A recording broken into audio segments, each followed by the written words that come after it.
Section 1. You will hear a conversation in an international airport between a newly arrived student, Jenny Lee, and an agent at the lost luggage counter. First, you have some time to look at questions 1 to 4.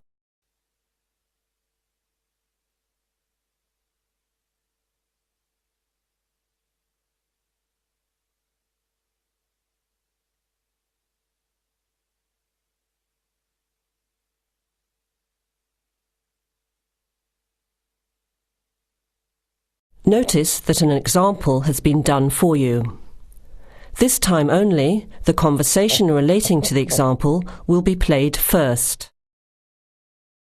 OK, who's next, please? I think I am. How can I help you? I just came in on flight 372 from Singapore at 11:30 and my luggage hasn't arrived. I've been waiting at the baggage claim for about half an hour now and everything seems to have come off the plane. The conveyor belt has stopped and all the passengers have gone. So I came here to find out what has happened to my bag. The time now is 12 o'clock, so letter C has been circled. Now let's begin. Answer the questions as you listen.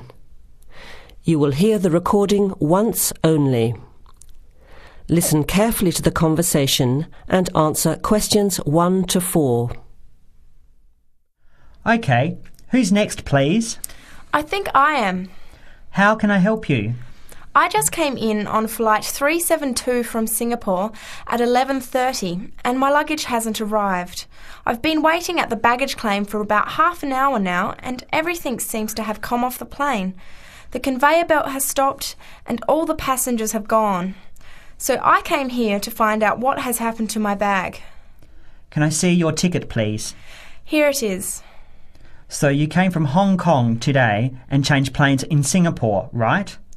Yes, the connection in Singapore was a tight one. The plane got in late and I had to rush to get to the next flight. That's the problem right there. There wasn't enough time to get your bags onto the connecting flight. Normally Singapore Airport is very efficient. Now, I need you to fill in these forms. Your name? Jenny Lee. Address? I guess you want my address here. I'm staying with relatives. Just a minute, I'll have to look it up. It looks like 583. No, it's 533 East 67th Street in Riverside. Do you have the phone number there? Yes, I do. It's 9301 4269. So you came in on Qantas flight 392. Do you know the number of the flight out of Hong Kong? Let me see. I think it was Cathay Pacific 900 or something. Oh yes, it says here, CX 912. Before you hear the rest of the conversation, you have some time to look at questions 5 to 10.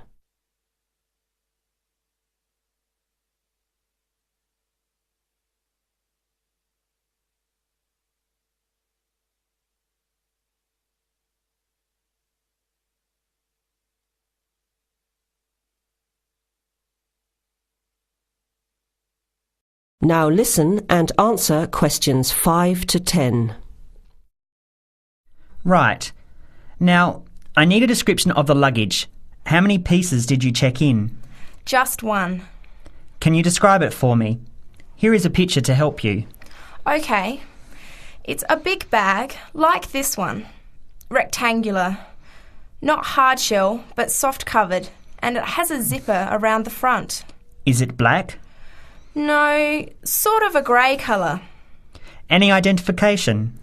Just a tag with my name on it. Any other features? Well, it has wheels and a retractable handle on the end, so you can pull it, as well as the handle in the middle. OK, that's fine.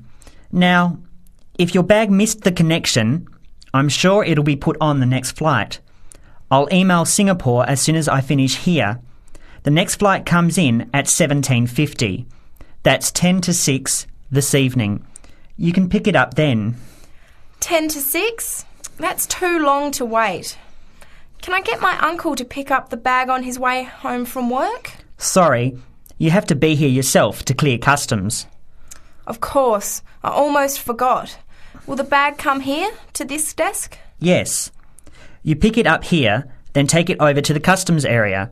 By the way, don't forget to bring your passport.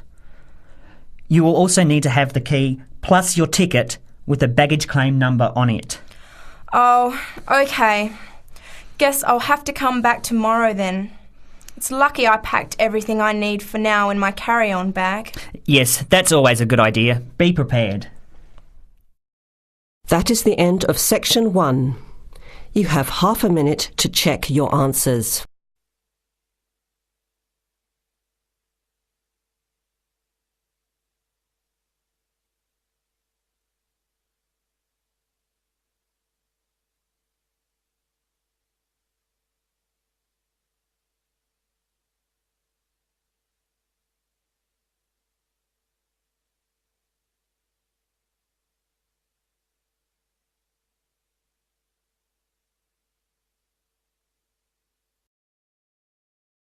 Now turn to Section 2.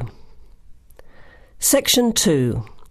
You will hear a recorded message about buying tickets from a booking agency.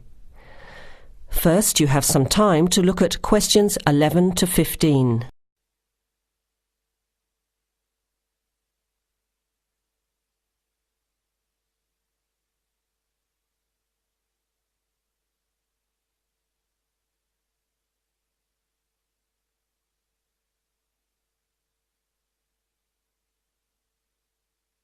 Thank you for calling ATS Advanced Ticketing System, the call system for all your entertainment needs. Our automated telephone service is designed to answer your questions quickly and easily. The ATS office in the Regency Theatre is open Monday to Thursdays from 10 a.m. till 5 p.m. and on Friday and Saturday till 8 p.m. For online bookings and detailed program listings, check our website at www.atstix.com. That's spelled ATSTIX.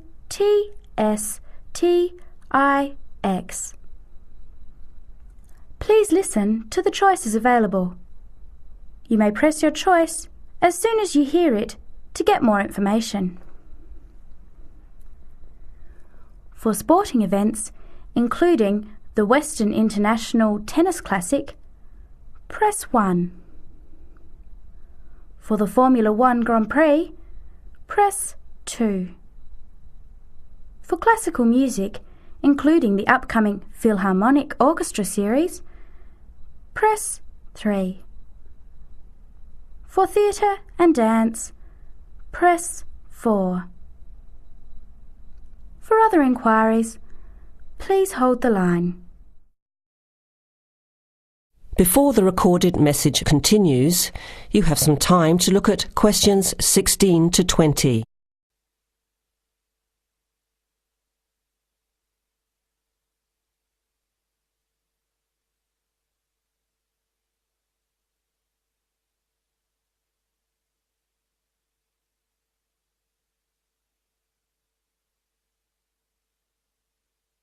Now, as the message continues, answer questions 16 to 20.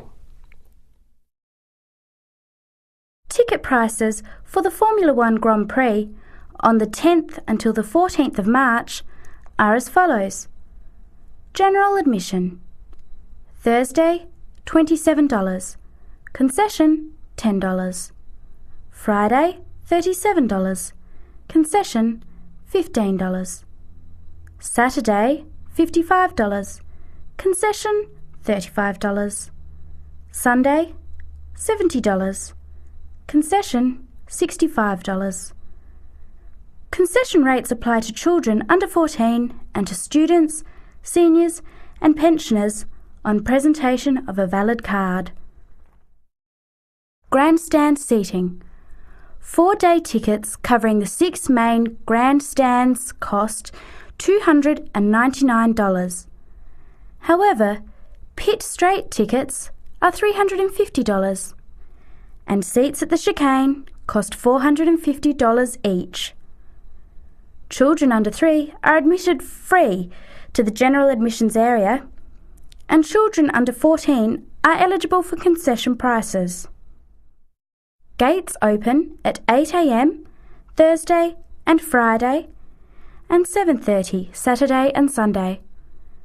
Events begin at 9 o'clock. Alcohol, ice boxes, cans, bottles and animals are not allowed on site. There are no refunds or exchanges. On each ticket, a $2.50 booking fee applies. To make a booking, you must have a valid credit card. To listen again, press 1. To make a booking or to talk to a ticket agent, press 2. Your call is in our queue. You can expect to wait about 3 minutes. That is the end of section 2. You have half a minute to check your answers.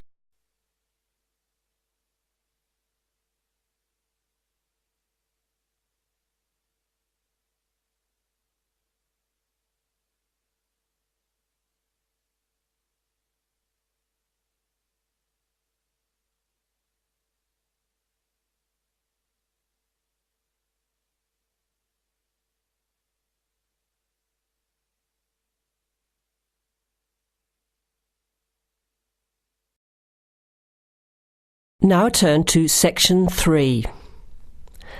Section 3. You will hear a discussion among 3 students who are organising an international film festival at their college. First, you have some time to look at questions 21 to 24.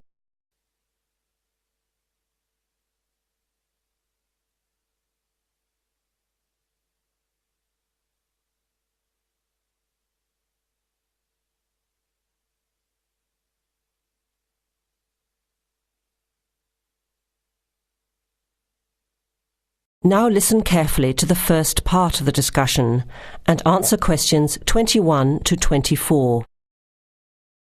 Thanks for coming to this meeting on such short notice, Anna and Veronica.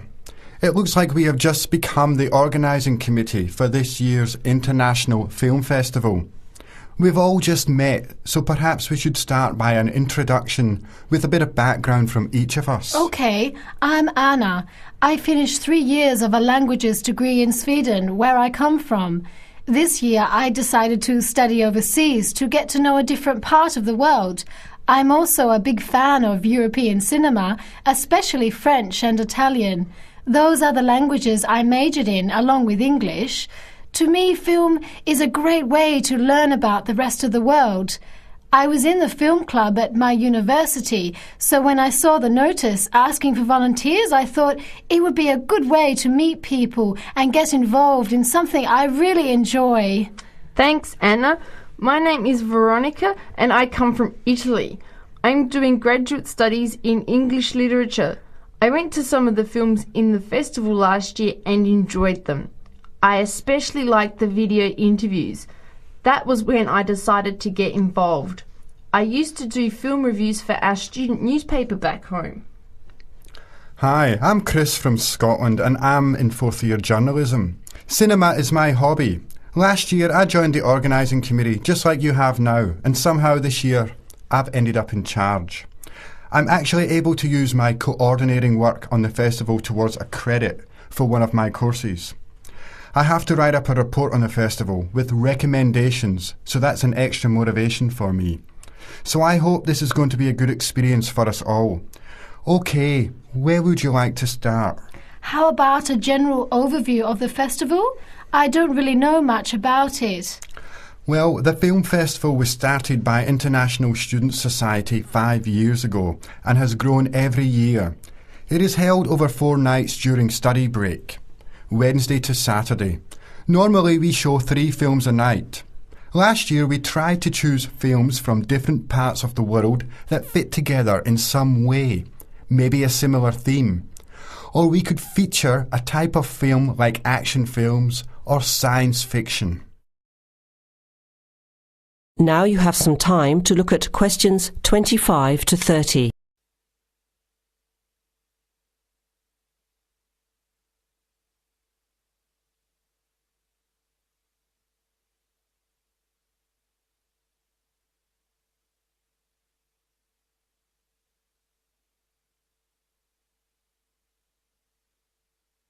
Now listen to the rest of the discussion and answer questions 25 to 30. Who picks the films? It's up to us on the committee to decide. You mean we get to pick all the films ourselves? What a hard decision. There are so many to choose from. Well, that's the fun part. We have this catalogue of independent distributors. The films are listed by language and have a short summary.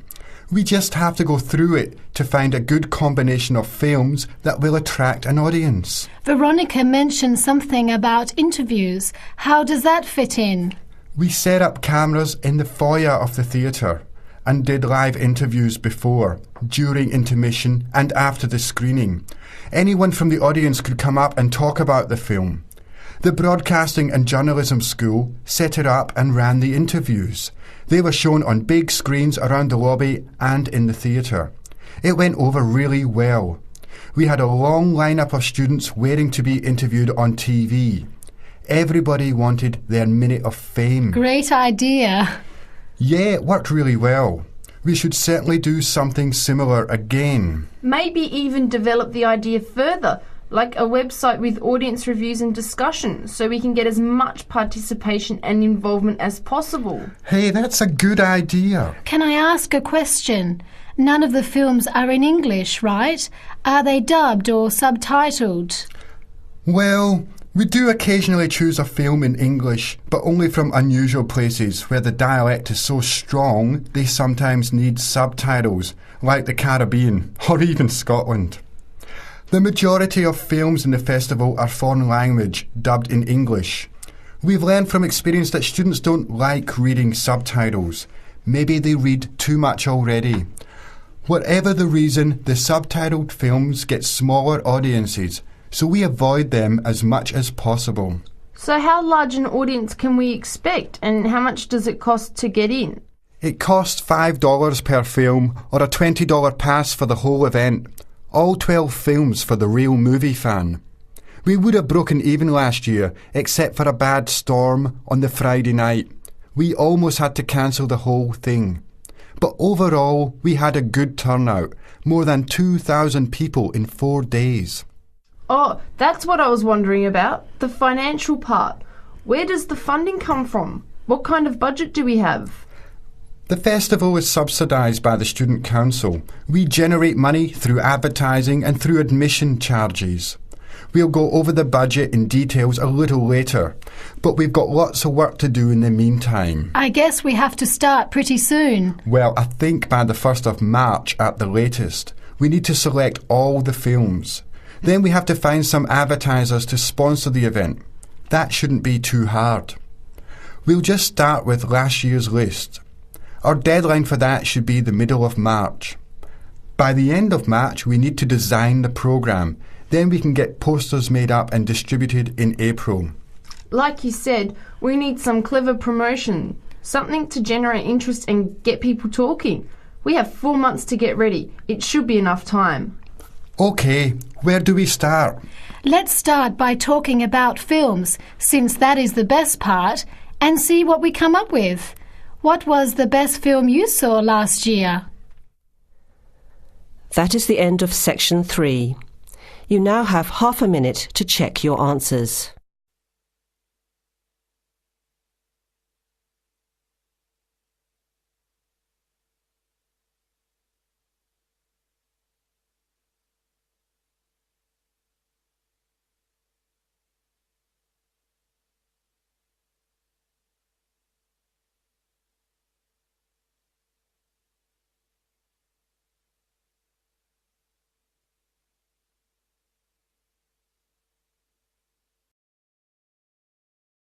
Now turn to Section 4. Section 4. You will hear a talk given by a lecturer to a group of civil engineering students on the reed bed system for sewage treatment. Before you hear the talk, you have some time to look at questions 31 to 34.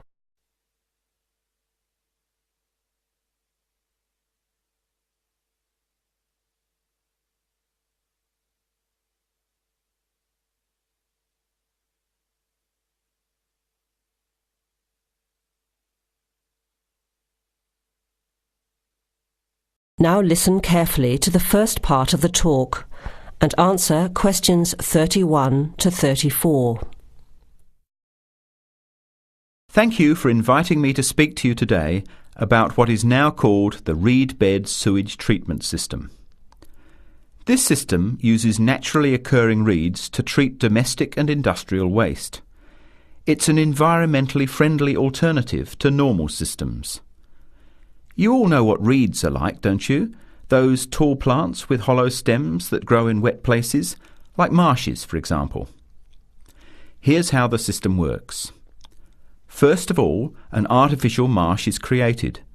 To do this, holes are dug about 1 metre deep and usually rectangular in shape.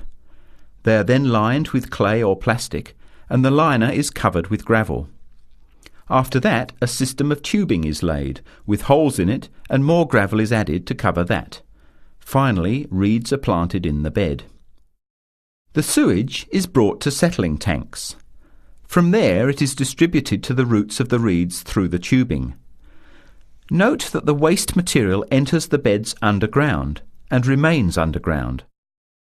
The reeds conduct oxygen very efficiently through their stems to the roots system. Here, bacteria work to reduce the waste material to basic elements. What comes out of the artificial marsh is water that has been cleaned through a natural process. The purified water leaves the reed bed through a simple outflow pipe. The water that comes out has to be tested. Sometimes it's held in a pond until it evaporates or soaks into the ground. Sometimes, after testing, the water is discharged directly into streams and rivers. Before the talk continues, with questions from the students, you have some time to look at questions 35 to 40.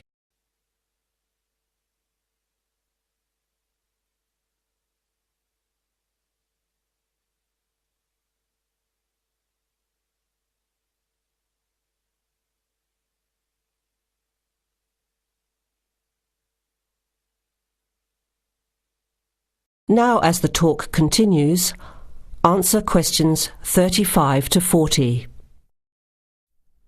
The reed bed system originated in Germany in the 1970s, and installations have been built in a number of countries throughout the world.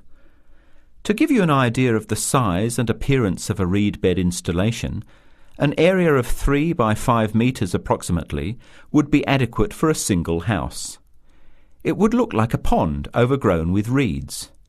There are cities with 150,000 people in Germany whose entire sewage treatment requirements are served by reed bed installations which extend for 10 to 20 hectares. There are 2 wonderful environmental advantages. First of all, reed bed systems are natural composters. As time passes, high-grade soil builds up in the beds. The soil can be removed and used for agricultural purposes. Soil produced from waste containing heavy metals would of course have to be tested and the toxic material removed by chemical processes. An additional advantage is that the reed bed can function exactly as a marsh, providing a healthy natural home or habitat for waterfowl and other birds, insects, reptiles and mammals. But there are practical advantages to a reed bed system over existing sewage treatment plants as well. At all levels, the cost is lower than for normal systems. Labour costs are a fraction of the costs of a conventional system. Typically, a large-scale reed bed installation will cost 10% less than a mechanical system. They require little maintenance, and unlike mechanical systems, the efficiency of reed beds increases over time. But before we go any further, you must have some questions. Maybe this sounds too good to be true. That's exactly what I wanted to ask. If these systems have so many benefits, why aren't they more popular? Why don't we see them everywhere? As I said, the technology is now almost 40 years old. Demonstration projects of all types have been built and monitored and are slowly convincing regulators of the advantages of the system. But you have to understand that regulating authorities are by nature conservative and resist change. Typically, there's a lot of opposition to these systems by manufacturers and by everyone involved in maintaining the conventional systems. Reed bed systems require fewer staff to operate, so there would be a decline in the workforce. Therefore, unions would resist the change as well. What happens to reed beds in winter?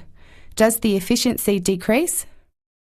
The above-ground part of the plants die back in cold weather, but the roots remain alive and active, and the system continues to work just as effectively in winter.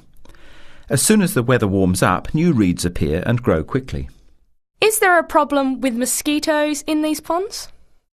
Well, they're not exactly ponds with standing water. The beds look more like a field covered with long grass. The soil is moist, but not like a swamp, so there would be no more mosquitoes than in any other field. Remember, the effluent enters the beds underground and remains underground. OK, let's get into some of the technical details now, and I'll answer questions as they come up.